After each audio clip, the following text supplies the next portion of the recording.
Today on CityCast Las Vegas, I'm joined by contributor Andrew Corrali and co-host David Figler. We're going to talk about the essential rules for surviving in Las Vegas. It's Wednesday, May 10th. I'm Vogue Robinson, and here's what Las Vegas is talking about.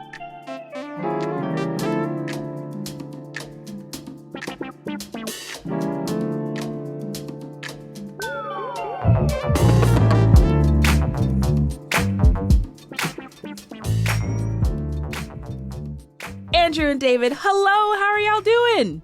I'm great. Surviving in Las Vegas. But are you thriving? Yes, thank you. Because I was like, we need to have the thriving, how to thrive in Las Vegas. That's the real question. You know what? They say in Las Vegas, breaking even is as good as a win. So I'm going with that Amen. for my survival assessment. Well, I'm glad you're breaking even, David. You're coming up on it. So, Andrew, what's your first essential Las Vegas rule? One of my essential Las Vegas rules has to do with your car. And my sort of cardinal rule for traveling in Las Vegas is treat your car like your second home. And I like to say, commit to your commute. Vegas is a car-based town. You've got to accept that you're going to be spending serious time in traffic, especially with Vegas in a sort of constant state of, purported road improvement, right? So aside from like keeping your AC working and getting your oil changes on schedule, Yes. I'm talking about other kind of psychic, sort of mentality-based things like, I develop a scrupulous, playlist to, take on my commute. And mentally, whenever I'm going somewhere, I always kind of like build in the commute as part of the event, as opposed to thinking about it as some trip I have to endure to get, where I actually want to be. Aw. So I think if you sort of mentally shift and think of commuting as, part of like living in Las Vegas, I think that takes a lot of the stress and frustration out of commuting. If you just invest a little time in, your actual car type situation. So that's what one of my main rules is, someone who, drives around a lot. Yeah, and I think it depends on your personality for sure. David, have you experienced that? Do you have a ritual for your commutes? So we are a car culture, for better and worse. Some of my essential rules are when the thermostat gets a little on the hottie side, you look around that car and you find all the items that are potential meltables. Schmeltables. And you get rid of them. Get rid of the Purell, get rid of the chapstick. If you're carrying around CDs, get rid of those jewel cases. You just have Very to good. purge your car at the right season. Right. I feel like our traffic isn't as terrible as a lot of other cities, but I like the idea of finding your zen. And I have definitely learned how to love on my car in an entirely different way as of living Yeah. out here. And like getting the vehicle like detailed or having like the right kind of smells in the car. Like I love all those things. So there we go. One, take care of the vehicle, especially in the hot, melty months. My car center console thingy where my cups go melted. Yeah, And so right. It's Jeez. separated from the thing. So now I can see the wires in my car because my car was out in the sun too long. So your car itself was a meltable. Wow. So- Wow. Covered parking. Yeah. If you can get it, get it. So, Vogue, what's your first essential Las Vegas rule? I think it's that combo of if you want friends and you want to meet up with folks, like do not give up. And do not be the flaky one. You got to be very type A about meeting up with people. And even then, it's still difficult. But saying, hey, I can meet you on these days, at these times, at this location. See you there. And then like the reminder text. So I think like reach out, put yourself out there, especially if you want friends, because this is a city that I think a lot of people are guarded and expect people to kind of be moving along the way. You never know how much you can trust someone. So if you're new, be type A about it. And I think that's my rule. What do y'all think? Have you experienced that? Yeah, I think you nailed it. And I think that you have to accept that you have to work very hard in Las Vegas to make and maintain friendships. And yeah, because, between the crazy schedules and the suburban nature of Vegas, the whole sort of living among strangers phenomenon is very real. So I have to work very hard. I go out to events that, are focused on specific communities of interest.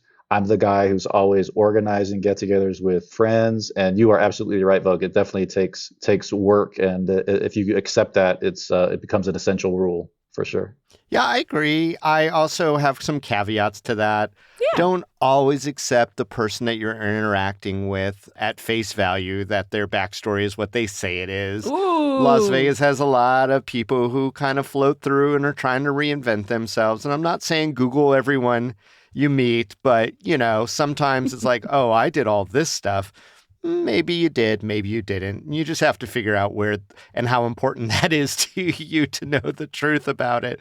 I would also say, as a caveat, don't get too attached if that person leaves in a short period of time. You Oh, make some really good friends, and then for a number of reasons, especially in our community, probably more than other places, those people will take off. yeah. A better job comes up, or they just weren't ready for the heat, or whatever it is. And so you can't let it destroy you when one of your good friends that you just made, or someone who you have a common interest with in one of those communities, just takes off. Don't take it personal. Try not to forget them, but you will.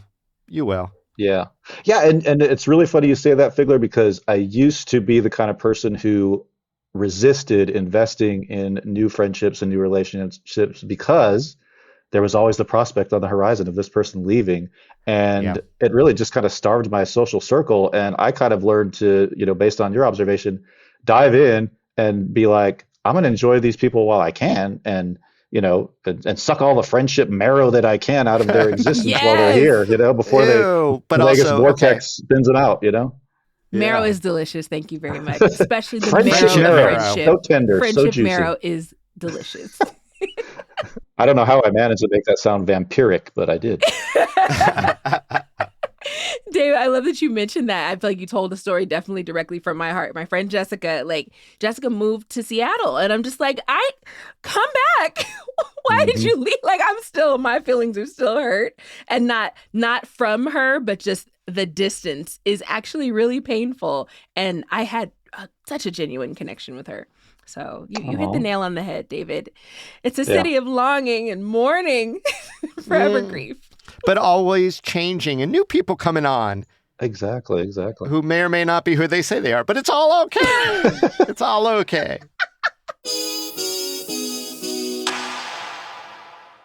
So, David, what are your essential rules for surviving this town? Okay, so a literal survival rule, and I'm going to go back to traffic for half a second. Wait 5 to 10 seconds.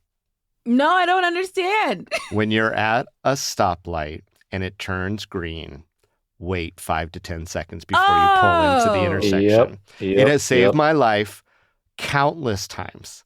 That is the essential rule for survival here, because people Yep. are, as you noted, Vogue, always running late, underestimating how long it takes to get across town anymore, or for whatever reason, just not paying attention.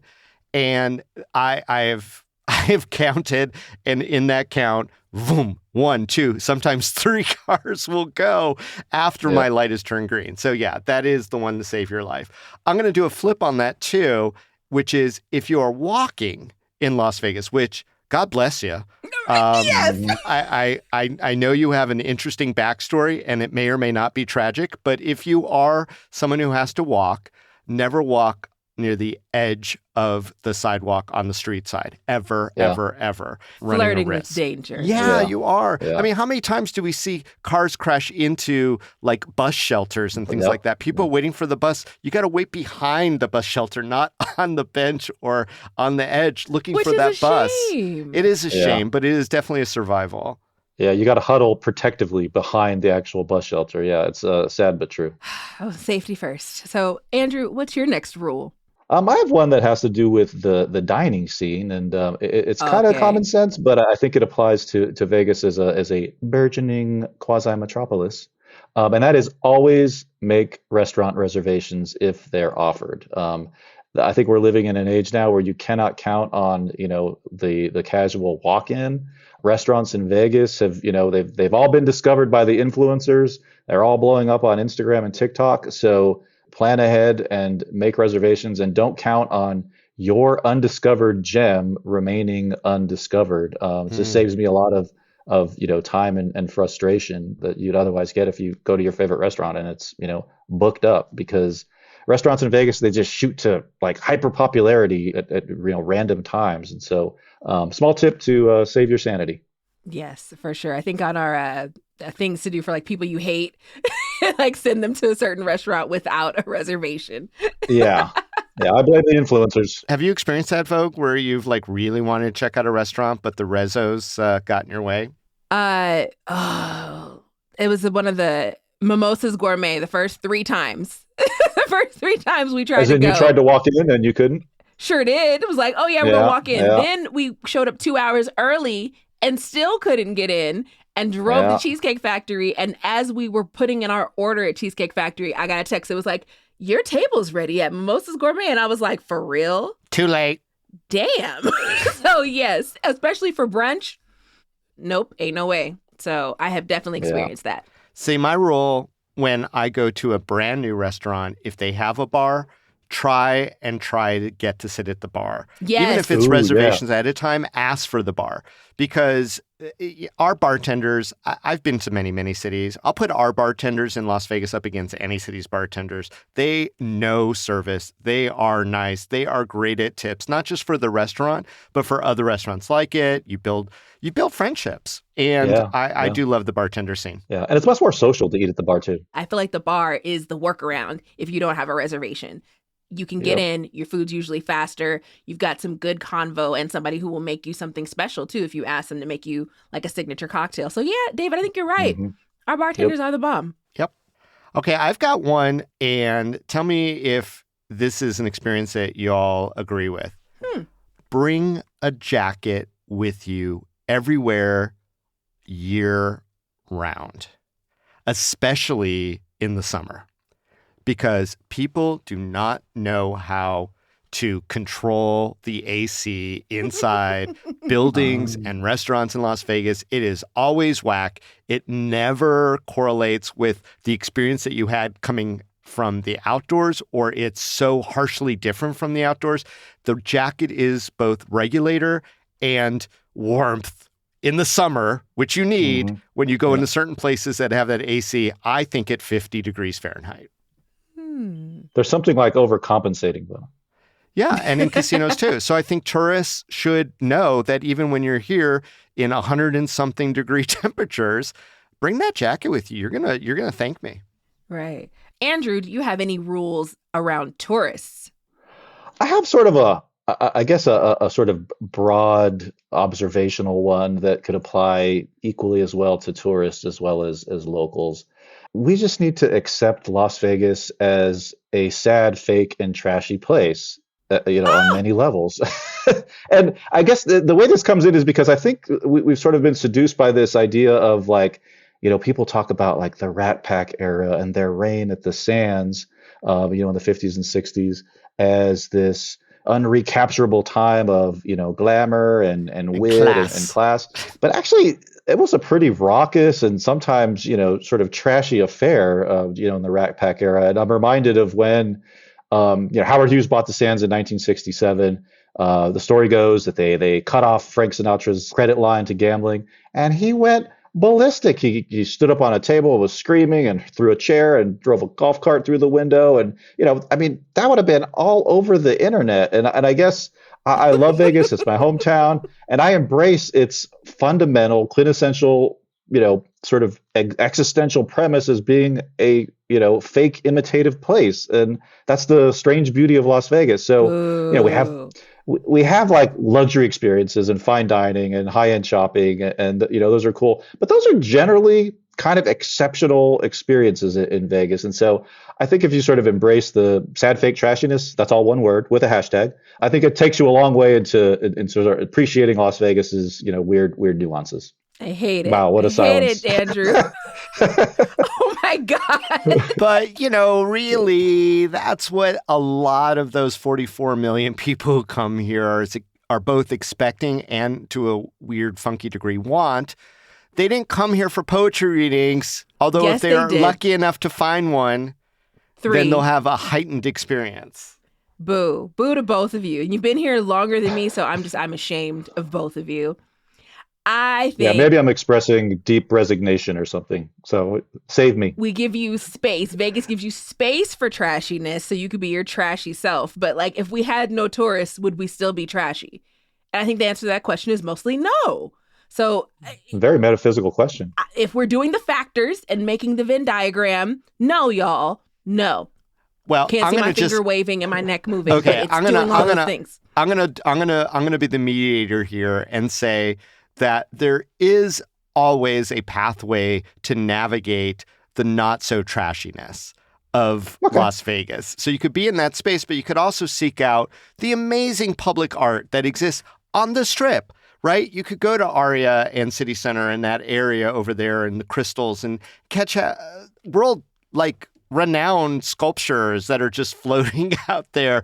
You can go to the Bellagio Gallery of Art. It's not a museum, but you're going to see some really amazing stuff there. You could go You could off strip. leave the Strip, which is not Well, even that's Vegas. what I was going to say. It's not You should even leave Vegas. How Strip dare you? 2. You can leave Strip 2 and check out all the other stuff that we highlight and feature on CityCast Las Vegas all the time, as you should. An essential rule is listen to this podcast. But I'm just saying that for those who come for the trashy thing and they don't want to leave that kind of area, there is a more elevated experience available too, not to mention the food, which I didn't mention. So let's move on. Yeah, you're absolutely right. Do you have another rule, Vogue, for essential living in Las Vegas? If we're gonna go back to, I'll go back to trash. So here's the trash part: is that my rule is just get a realtor, because I've had people who've moved to Vegas from other cities and been scammed out of their money because they gave somebody their deposit before coming to town because they were trying to get things all set up. One, two, at least 3 people, and I feel like 3 is enough for me to be like, just get a realtor. Allow somebody to help you, or have a friend who's already here help you find a safe and secure place to live. So that's definitely one of my essential rules from the stuff I have seen and observed. That is my rule for sure. Andrew, final rule, sir. What you got?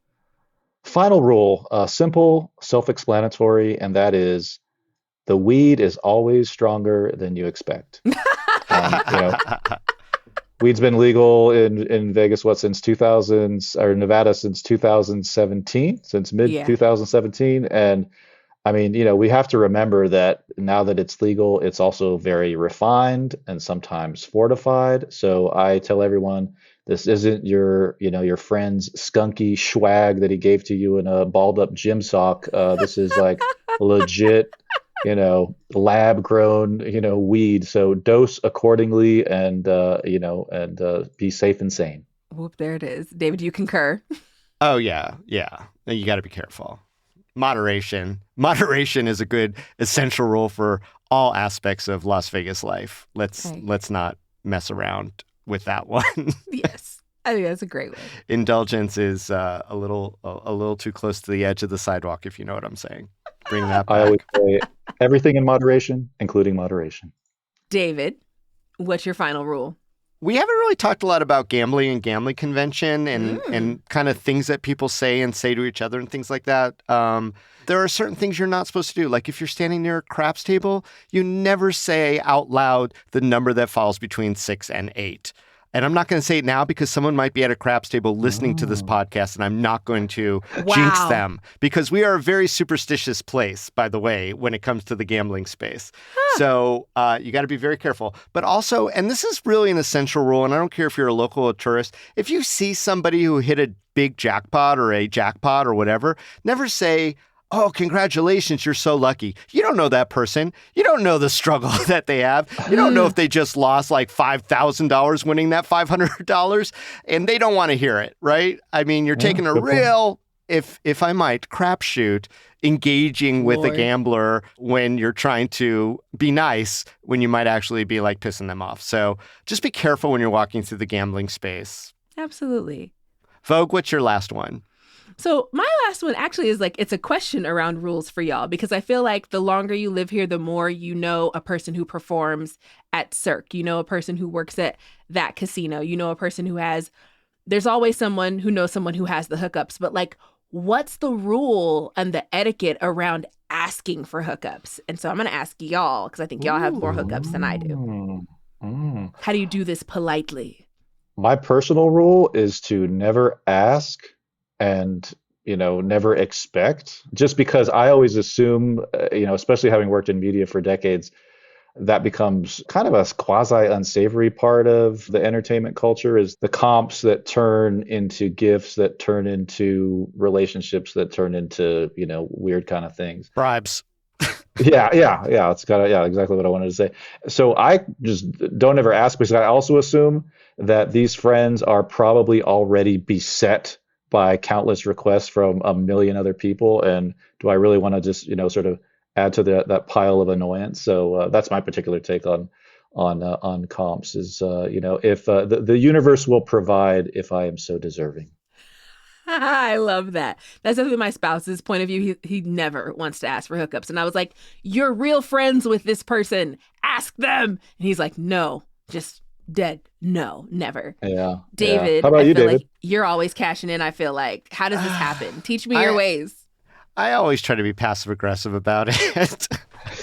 I guess I'm like Andrew. I don't want to push it. I'll ask somebody, "Hey, are you going to that?" If I know that they maybe have a hookup, and if they offer it, I will gladly accept. But I think that the back end of that is always pay it forward when you have an opportunity.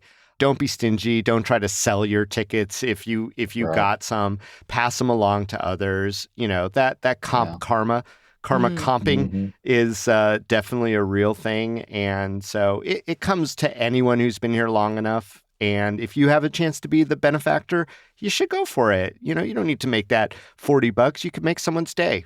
Okay, so don't ask, but if offered, then definitely take the person up on it in a timely fashion, or be passive aggressive. And that is how you get your Las Vegas hookups. And then Yeah. watch out for the bribery yuckiness. If it feels yucky, then don't do it. Well, thank you. I feel like I learned so many new things about how to survive in this I town. So love it. hopefully we'll graduate from surviving to thriving with these There rules. you go. Thank you, Andrew, and thank you, Oh, David. thank you. Wonderful being here. Thanks again. That was awesome, guys. It was. Thanks, y'all.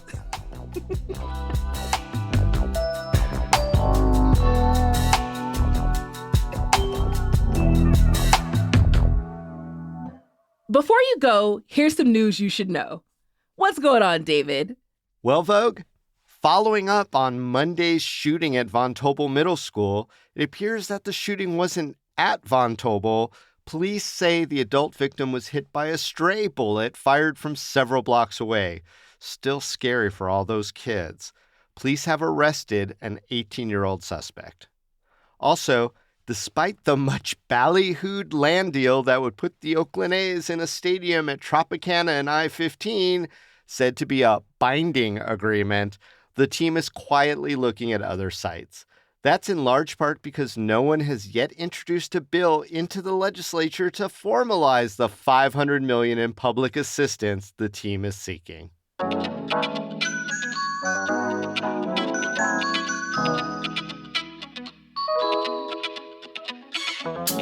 That's all for today here on CityCast Las Vegas. If you enjoyed the show, go ahead and tell a friend. Rate the show, leave us a review, and subscribe to our morning newsletter. We'll be back tomorrow morning with more news from around the city. Take care.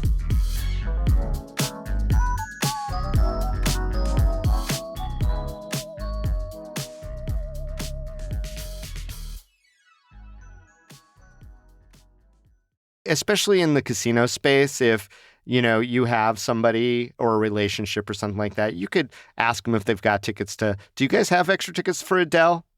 You could do that. The answer is going to be no on Adele. But maybe they'll shoot you some Jerry Seinfeld instead, and you'll be fine. I would go to that.